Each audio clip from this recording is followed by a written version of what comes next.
The iPad Pro just got an exciting update. It's more powerful, has a high-tech sensor for AR, works with a mouse and trackpad, and there's even a magic keyboard. Hey guys, how you doing? I hope you're doing great. I'm home, self-quarantined, trying to shoot a video because look what I have here. Okay, let's get this party started. First up is the iPad Pro. Today I'm unboxing the 12.9-inch model, but it's also available in a smaller 11-inch variant. This is officially the 4th generation iPad Pro, following announcements in 2015, 2017, and most recently 2018, where Apple first debuted this form factor. As with any Apple product of late, no blade is required to get into this package. Just look for this pull tab and tug away. Now, can I gracefully do it this time?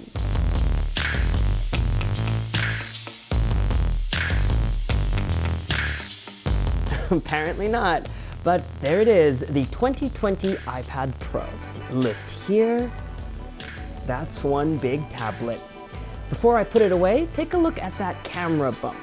It's the same shape as on the iPhone 11, squarish with 2 rear cameras. The first time on an iPad. More on that later. Also in the box, standard stuff, guides, SIM tray ejector, because I have the cellular model, and where is it? Ah, there, stickers. Just the standard white ones this time around. Also in the box, a 1 meter long USB-C charge cable and an 18-watt power brick. The shape of this brick will differ depending on where you purchase your iPad Pro. Okay, now let's unwrap the device.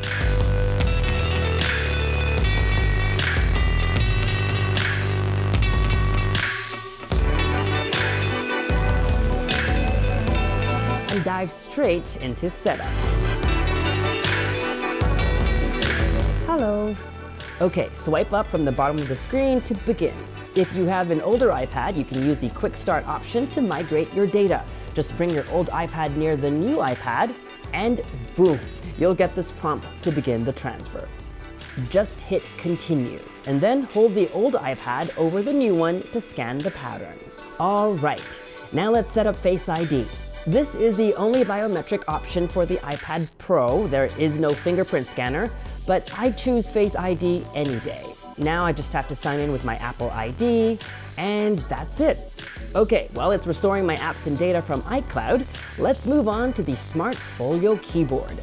But don't get too excited, this is not the magic keyboard. That's coming in May. Don't worry, we'll take a look at it later, so keep watching. This is an optional accessory, but I think it's a must-have for the full experience. You'll find on the back, you'll see 2 different angles at which you can prop it up. I'll show you in person later. Again, just look for the flap with the arrow and pull.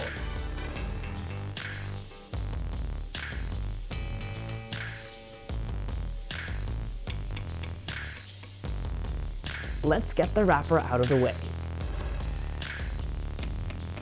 Oh, nice. There's an Apple logo embossed on the case. This is new. The Folio keyboard on the 2018 iPad Pro didn't have one.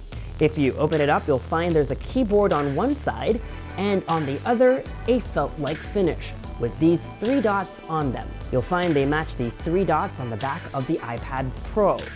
This is the Smart Connector, and they transfer not only power, but data. They magnetically snap into place, just plop it down like so. No need to charge, no need to pair.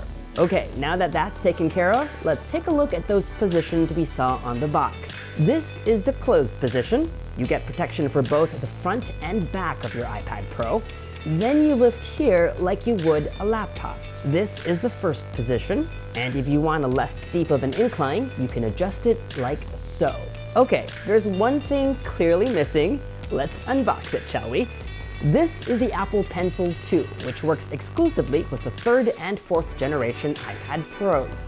It's also an optional purchase, but again, a must-have. Let's slide this out. There you go. The Apple Pencil 2 has a matte finish and has one flat side that makes it really comfy to grip and use. It also magnetically attaches to the iPad Pro like this. And there you go, just like that, it's paired and now charging. That about wraps up our iPad Pro unboxing and setup, but don't go anywhere. Now for the exciting part. Hey guys, I'm Michael Josh, not Steve Jobs. It's been a few days and I've had time to use the device, and now I'm in a better position to answer your questions. A few days ago on social media, I asked you to send in questions about the new iPad Pro. And one I got asked a lot is, how much better is this one versus the 2018 model? On the outside, there's only the camera bump to tell both models apart. Button, port, and speaker arrangements are all the same dimensions too. And if you're wondering, the same shade of space gray. So let's talk about what's new. There's a new A12Z Bionic chip, which is much more powerful than on the 2018 model. I don't usually do benchmarks, but Nasir asks on Twitter. The A12Z chip on the 2020 iPad Pro outscored the A12X chip on the 2018 model in both CPU and GPU tests. Having said that, the previous iPad Pro was already pretty powerful, so much so that it could handle tasks like 4K video editing. There's a second rear camera now. The 2020 iPad Pro has a 10 megapixel ultra-wide angle camera to go alongside its 12 megapixel wide camera. I know tablet photography is one that's frowned upon, but Apple sees the iPad Pro as a device for content creators like me. Aside from being able to edit entire videos on apps like LumaFusion, Apple wants the iPad Pro to also be a device you can use for video capture. Both cameras shoot 4K video. And now, just like on the 16-inch MacBook Pro from last year, it has 5 studio microphones built in so that you can use the device for on-cam bits like this one. This is a test using, I know I'm wearing the lapel mic, but using the onboard microphones and the standard wide angle camera. And now let's switch to the ultra wide angle lens. Hi everybody. The ultra-wide-angle camera also comes in handy when you're scanning documents, which the iPad is great for, especially if the goal is to use the Apple Pencil to annotate them. Reps from Apple tell me they work in conjunction with the new LiDAR scanner that's built into the device. LiDAR stands for Light Detection and Ranging. The technology works by sending beams of light at your surroundings, creating a map of objects in the space around you by measuring the time it takes for the light to bounce back. The new LiDAR scanner is meant to elevate the augmented reality experience on the device, which Apple is committed to making a reality. One great example of this is the upcoming AR game Hot Lava. You'll see the iPad Pro is able to accurately detect objects in a room, and it does in a way that in-game elements can interact with them, including humans in the scene. The IKEA app, which I use a lot while designing my apartment, is also getting an update. It will soon be able to recommend matching furniture or accessories based on what you currently have. And there are scientific applications too, like Complete Anatomy, that uses LiDAR to measure the range of motion of someone's arm in real time. With LiDAR, it's also easier to set up AR applications. Previously, you needed to scan your surroundings by moving your device around. Now, you just launch the AR app to start.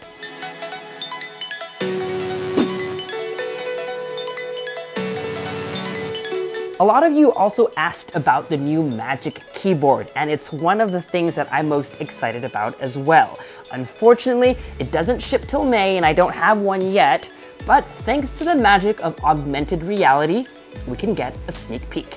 Here it is in my living room. You'll notice that the iPad is elevated from the keyboard, giving it an almost iMac-esque feel. The elevated display means you don't have to look down as much. Over here, built into that hinge, is a USB-C port so that you can keep your iPad Pro charged while in use. I think what makes the Magic Keyboard even more exciting, though, is its built-in trackpad. iPadOS 13.4 brings touch functionality to the iPad, and because I don't have that Magic Keyboard case with a touchpad just yet, we'll demo the new functionality with the Magic Trackpad.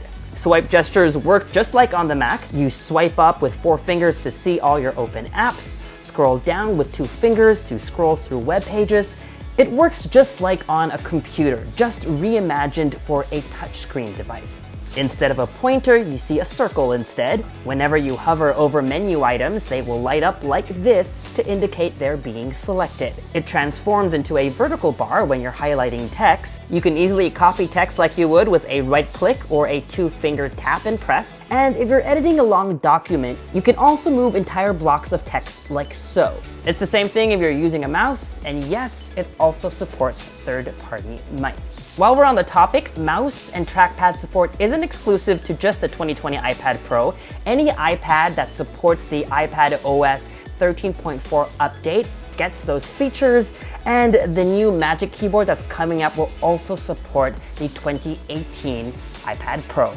So given all these new features, Daryl asks on Twitter, is it worth it, or should I just buy the older 2018 iPad Pro, which I could probably get on a discount? The answer really depends on what you're going to use your new iPad for. If you're going to do things like photo or video editing, you can benefit from that more powerful processor. Also, remember, Apple updates the iPad Pro once every 2 years. iPad Pro or MacBook Air? That's another question I got asked a lot.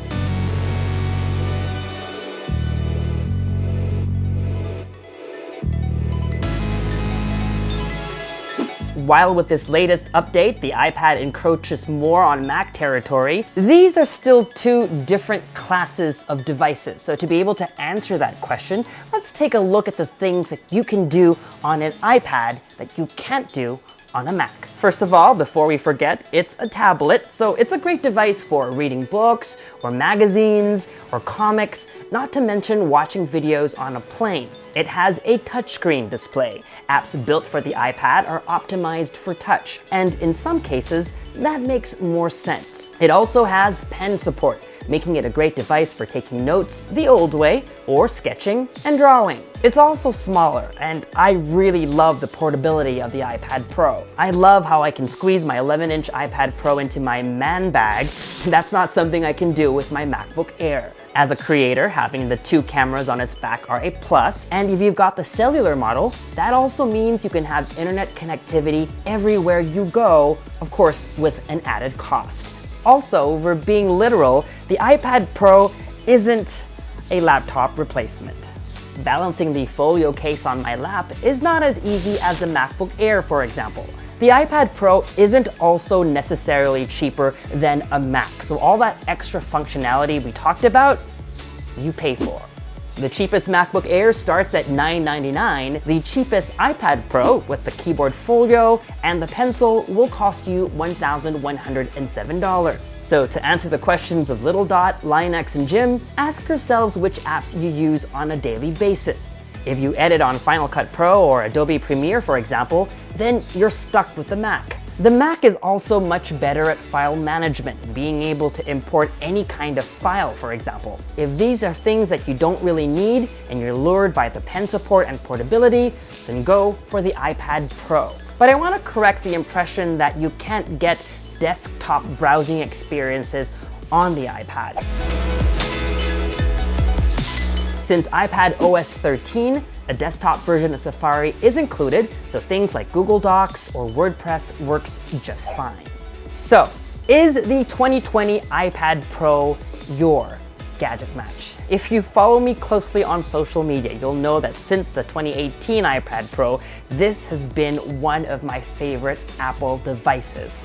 Apart from my iPhone, that is. I love all the things I can do on it, and I love the portability that it allows. But is it for everyone? No.